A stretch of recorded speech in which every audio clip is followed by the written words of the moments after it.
Long ago, where the golden dunes of the Sahara meet the Niger River's bend, a city rose whose name would echo across continents not because of armies, but because of its libraries. A city where the light of knowledge blazed as brightly as the sun over its ancient mosques. This is the story of Timbuktu, the desert city that became a beacon of African scholarship, learning, trade, and civilization. Welcome to Ancient African Archives. Today we journey into the golden age of knowledge in Africa's heart, captured in the manuscripts, the scholars, the schools of Timbuktu. In the late 13th and early 14th centuries, the great empires of West Africa, the Ghana, Mali, and later the Songhai, built their wealth not only on gold and salt, but on ideas and the written word. At the point where the Niger bends eastward, traders paused. Caravans of salt, cloth, manuscripts, and scholars crossed the Sahara. Knowledge traveled too.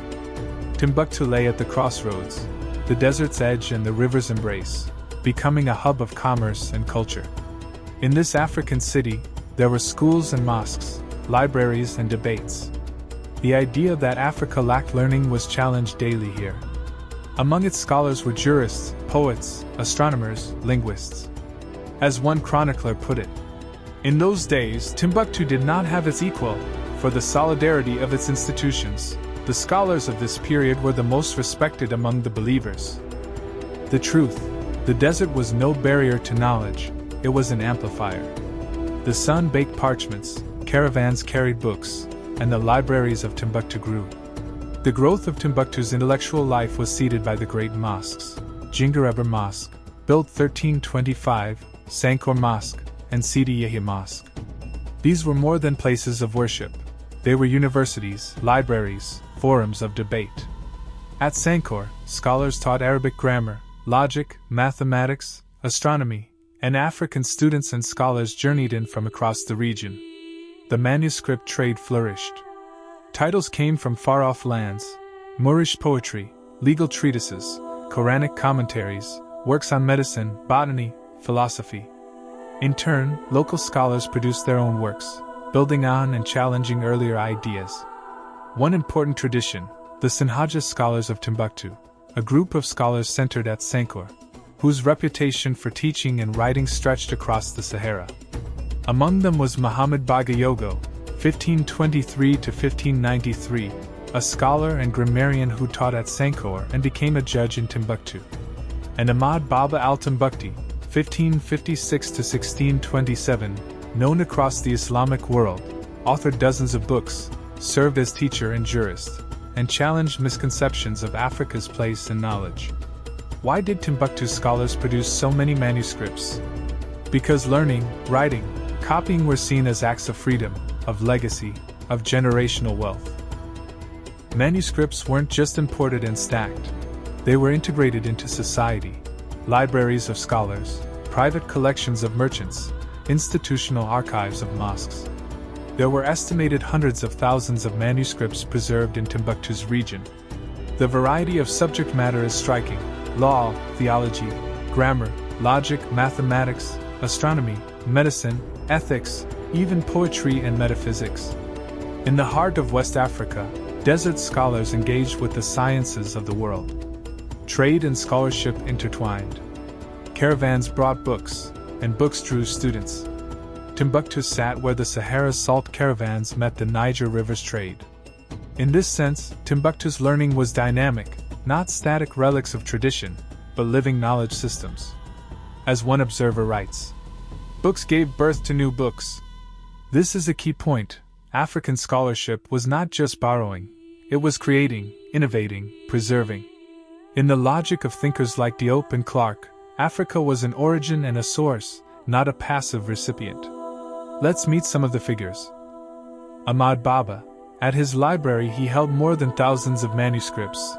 His works defended the intellectual capacities of Africans, and he was exiled by invaders yet continued writing. Muhammad Bagayogo, he taught, judged, wrote. His students included many who carried Timbuktu's legacy onward. Al-Qadi Aqib ibn Mahmud ibn Umar, 1507 to 1583, a member of a scholarly family in Timbuktu, served as Qadi and helped rebuild Sankoré Mosque. The impact. Students traveled to Timbuktu from across West Africa to learn. Manuscripts were copied and sent out. Libraries flourished across the region. Why this matters?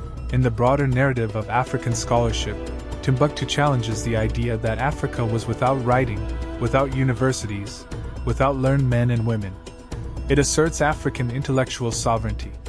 As Chancellor Williams would argue, civilizations of Africa did not simply vanish.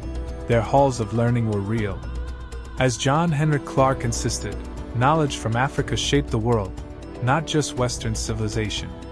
In Timbuktu's golden age, Africa's scholars taught theology, law, but also mathematics, astronomy, geography.